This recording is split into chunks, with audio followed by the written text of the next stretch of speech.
नमस्कार, स्वागत है आप सबका राज्यसभा टीवी के खास कार्यक्रम लोकतंत्र 2012 में आप सबका स्वागत है। मैं हूं कवीन सचान और आज हम बात करेंगे चुनाव प्रचार में उतरे कांग्रेस और बीजेपी के बड़े नेताओं के वादों और दावों की। साथ ही आपको दिखाएंगे सौराष्ट्र में पानी की किल्लत और इसके चलते क्या कहती है वहां की जनता। लेकिन पहले हेडलाइंस।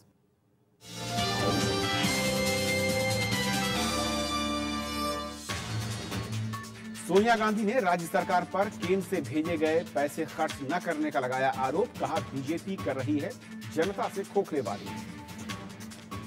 मुख्यमंत्री नरेंद्र मोदी ने सोनिया गांधी के आरोपों को किया खारिज। कहा, कांग्रेस से बेहतर बीजेपी का राज। गुजरात में पहले दौर के चुनाव प्रचार का कल आखिरी दिन। राहुल गांधी सहित कई बड़े नेताओं की रैलियां। पानी की किल्लत से बदहाल सौराष्ट्र के लोग, नई सरकार से बेहतरी की आस।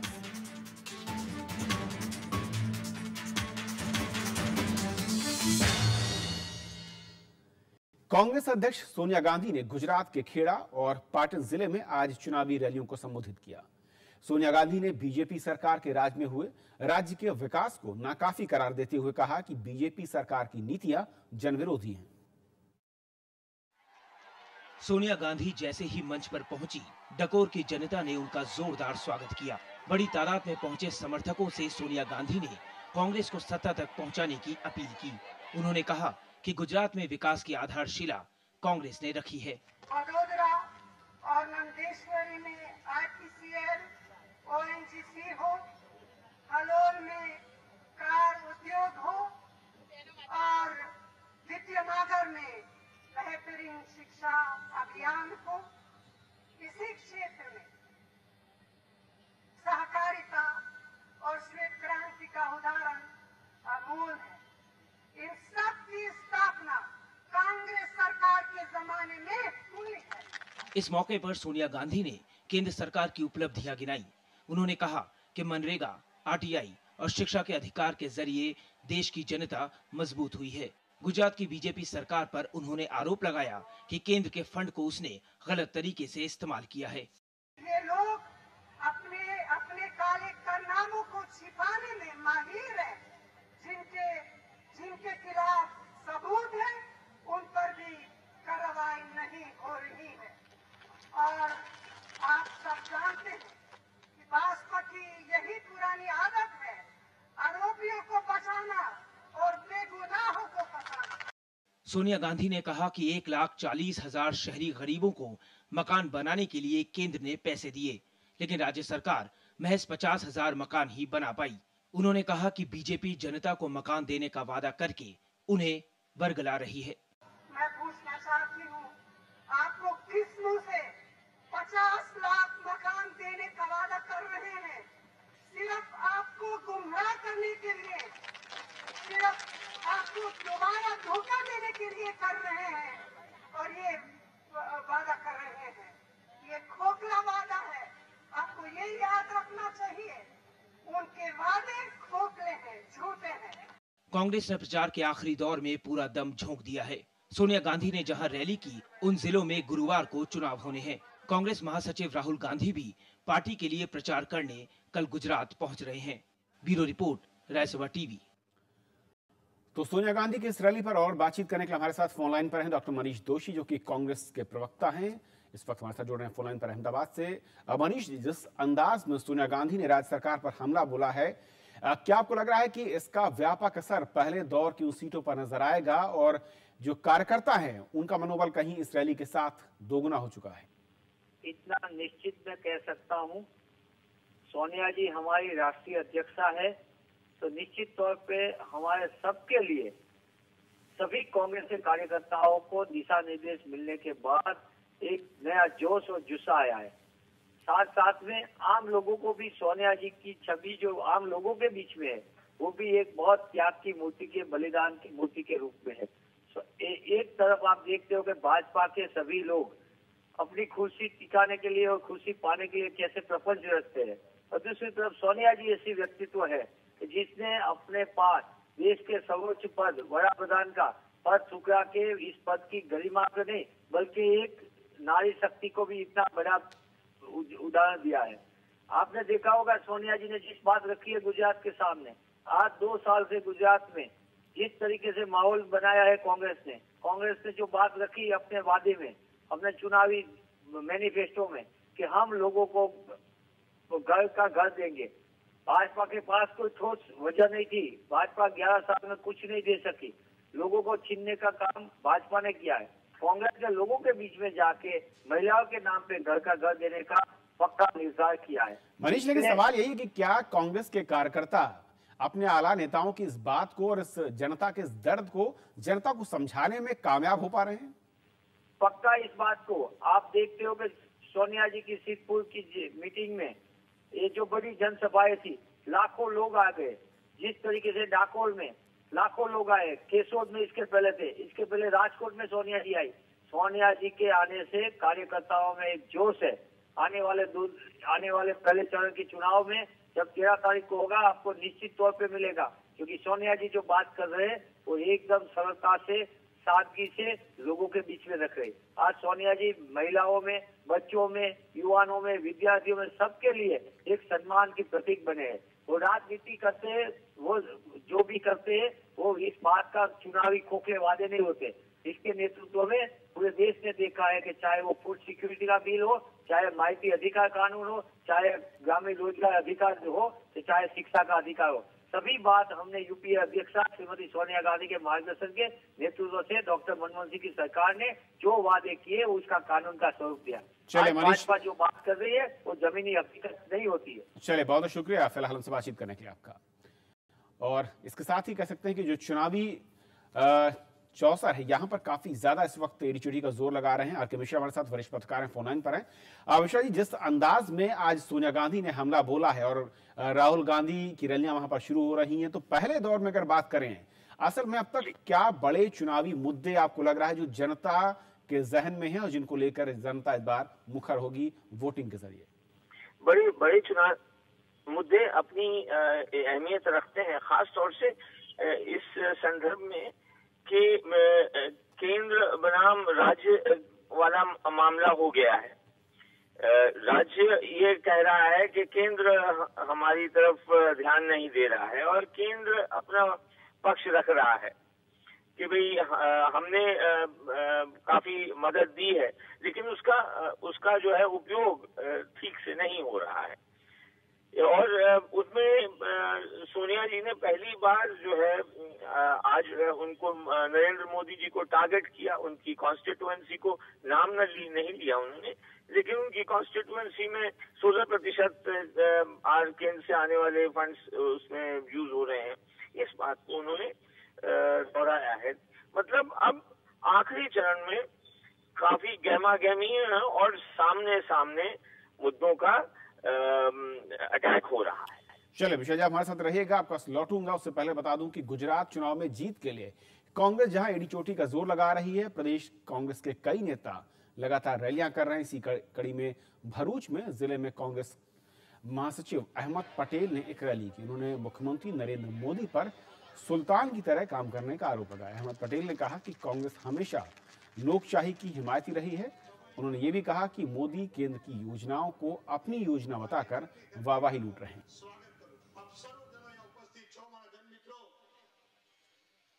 मेरा नाम लाणी करे છે, મોટા ચેક આપે છે, એ તો કેન્દ્ર સરકારની યોજનાઓ છે, ભેગો કરીને નહીં આપી જાય। કેટલીક વખત એક છોકરો બહાર કમાતો હોય અને પોતાના મા-બાપ માટે જે કંઈ પૈસા મોકલે તો વચ્ચે આવીને કોણ આપી જાય? પોસ્ટમેન જ આપણને આપતો હોય છે। મને ગમતો આ તો પોસ્ટમેનનું કામ કરે। કેન્દ્ર સરકાર જે કંઈ પૈસા મોકલે તમારા સુધી પહોંચાડે અને એમ કે આ તો બધું મેં કરી નાખ્યું।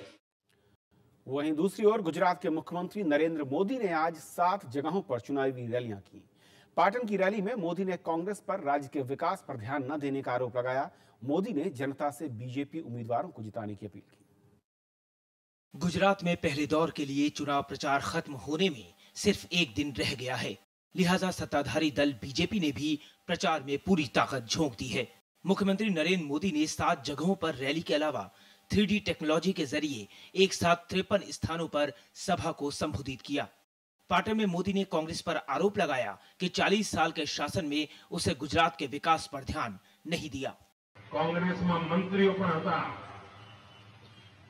40 વર્ષમાં પાટણનો જે વિકાસ થયો એના કરતા વધારે વિકાસ મેં આ 10 વર્ષમાં કરી બતાવ્યો છે. नरेंद्र मोदी ने जनता से विकास के नाम पर वोट मांगा। उन्होंने गुजरात के विकास मॉडल की तारीफ की और कहा कि इसके लिए वो पूरी दुनिया में जाना जाता है। મારો એક જ મંત્ર છે, ગુજરાતનો વિકાસ. ગુજરાતને નવી ઊંચાઈઓ પર લઈ જવું, એના માટેની મેં મથામણ આપી. मोदी ने उम्मीद जताई कि विधानसभा चुनाव में जीतकर बीजेपी फिर सरकार बनाएगी। विधानसभा चुनाव के पहले चरण के मतदान के लिए प्रचार कल शाम 5 बजे थम जाएगा। Bureau report, Rajya Sabha TV. तो कांग्रेस का जवाब दिया मोदी ने आज चुनावी रैलियों के जरिए। आर के मिश्रा वरिष्ठ पत्रकार हमारे साथ लगातार बने हुए फोन लाइन पर।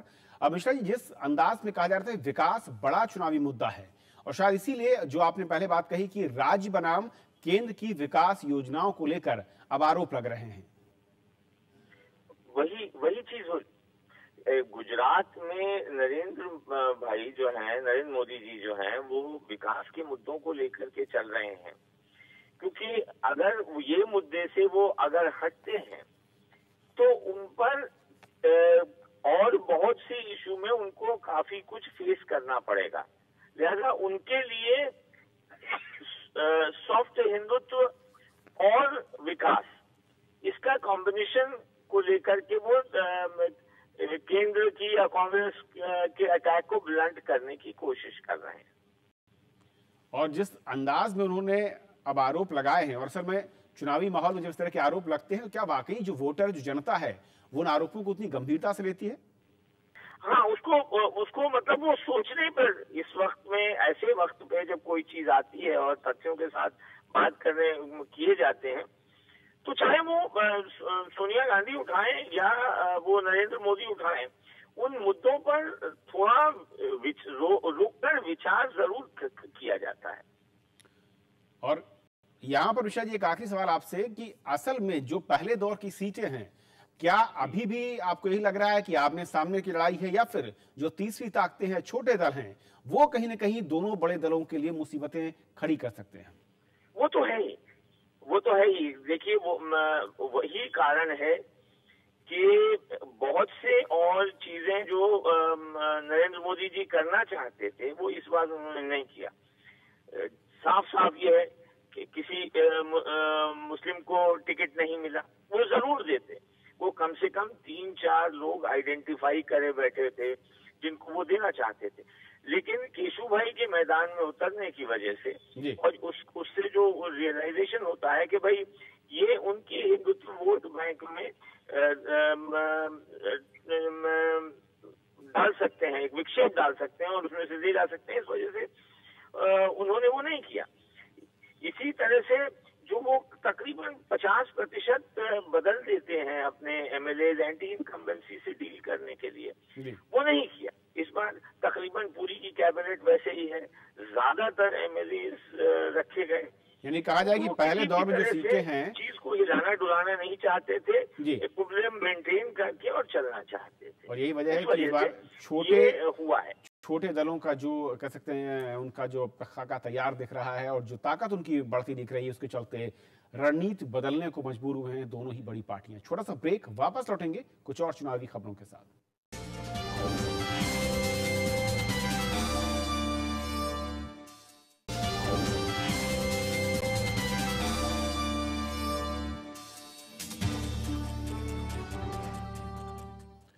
गुजरात के सौराष्ट्र में पानी इन दिनों सबसे बड़ा चुनावी मुद्दा है। सभी बड़ी पार्टियां पानी की कमी दूर करने का वादा कर रही हैं, किल्लत दूर करने के वादे भी हो रहे हैं, लेकिन लोग मानते हैं कि चुनाव में हार जीत का फैसला इस बार पानी ही करेगा। सौराष्ट्र के सभी 7 जिलों में लोग पानी की किल्लत से परेशान हैं। राजकोट के शहरी इलाकों में कई जगहों पर दिन भर में महज 20 मिनट ही पानी आता है। गांव में तो हालत और भी बदतर है। यही हाल पोरबंदर, जूनागढ़ और जामनगर का है। जामनगर में प्रतिदिन 5 करोड़ लीटर पानी की जरूरत है, लेकिन सिर्फ 2 करोड़ लीटर सप्लाई हो रहा है। सौराष्ट्र के करीब 8,200 गांवों में पाइपलाइन के जरिए पानी पहुंचाने की जरूरत है, लेकिन परियोजना अधूरी पड़ी है।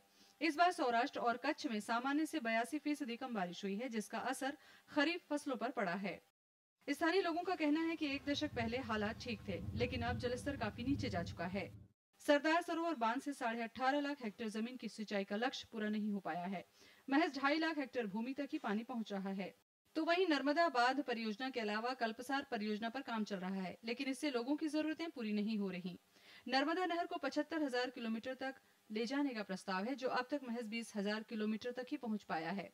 काम की सुस्त रफ्तार का आलम यह है कि 3 साल में 289 किलोमीटर ही काम हो पाया है।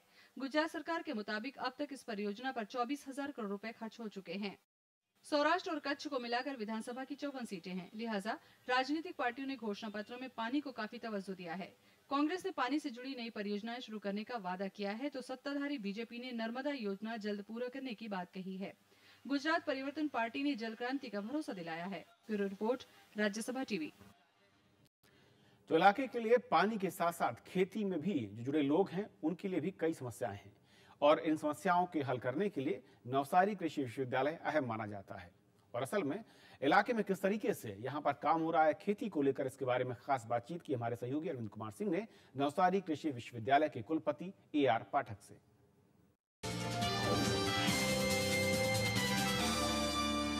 नमस्कार, राज्यसभा टीवी में आपका स्वागत है। हमारे साथ हैं डॉक्टर AR पाठक जी। आप हैं नवसारी कृषि विश्वविद्यालय के कुलपति और एक्सपर्ट हैं जाने माने।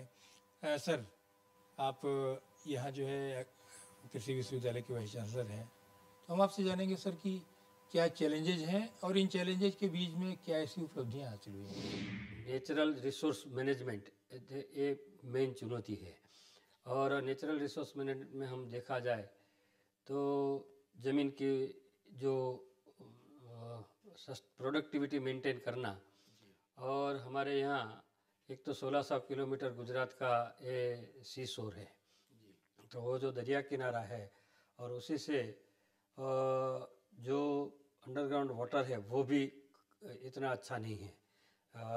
वैसे गिना जाए तो गुजरात में 42% इरिगेशन फैसिलिटी है। ट्राइबल भी एक बड़ी संख्या में यहाँ रहते हैं, तो विश्वविद्यालय ने क्या ट्राइबल को एजेंडे में लिया है? उनके लिए कैसा अनुसंधान हुआ सर? नवसारी एग्रीकल्चर यूनिवर्सिटी के 7 जिले हैं। 7 जिले में हमारे 4 जिले ऐसे हैं कि जो ट्राइबल डोमिनेटेड है।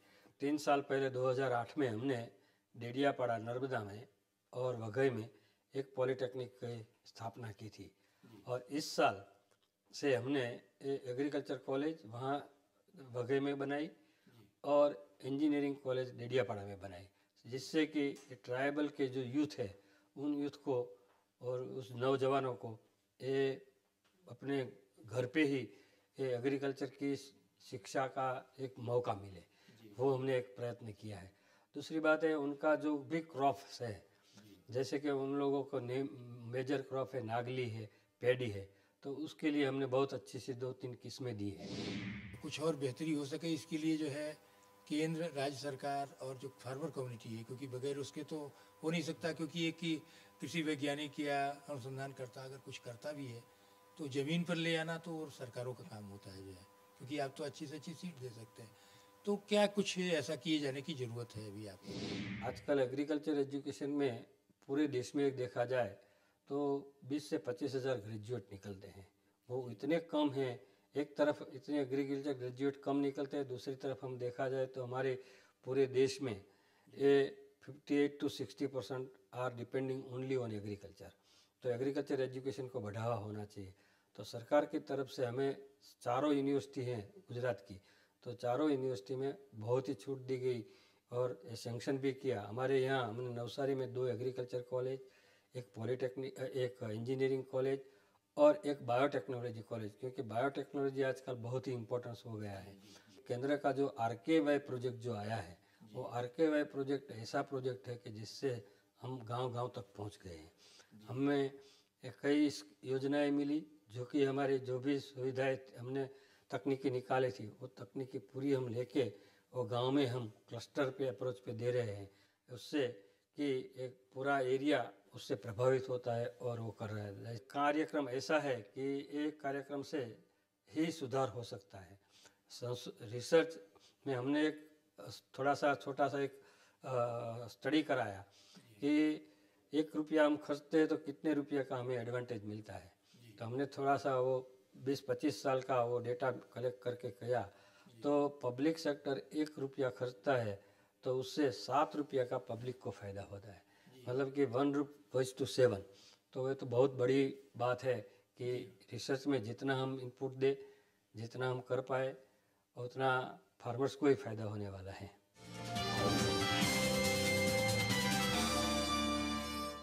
तो लोकतंत्र 2012 के आज के सफर में इतना ही, लेकिन चलते चलते आपको छोड़ जाते हैं कुछ और चुनावी खबरों के साथ।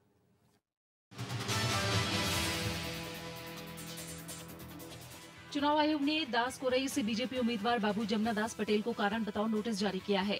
आयोग ने पटेल से पूछा है कि अखबार में दिया गया उनका विज्ञापन पेड न्यूज की श्रेणी में आता है या नहीं।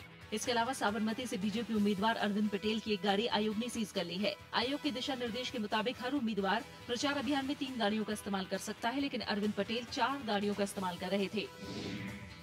गुजरात के प्रमुख धार्मिक स्थल बेचराजी विधानसभा क्षेत्र में मुकाबला दिलचस्प हो गया है। मेहसाणा जिले में विधानसभा के 7 सीटों में एक बेचराजी में बीजेपी की उम्मीदवार रजनी पटेल हैं। पटेल के मुताबिक कांग्रेस ने राजेंद्र सिंह दरबार को उतारा है, तो वहीं गुजरात परिवर्तन पार्टी के टिकट पर कथावाचक किरीट भाई पटेल मैदान में है। मणिनगर से कांग्रेस उम्मीदवार श्वेता भट्ट ने चुनाव प्रचार तेज कर दिया है। उन्होंने प्रचार में कहा कि अगर वो चुनाव जीतती हैं तो ये गुजरात की जनता की जीत होगी, अगर वो हार जाती हैं तो वो जनता की हार होगी। गौरतलब है कि मणिनगर विधानसभा क्षेत्र से श्वेता भट्ट राज्य के मुख्यमंत्री नरेंद्र मोदी के खिलाफ चुनाव लड़ रही हैं।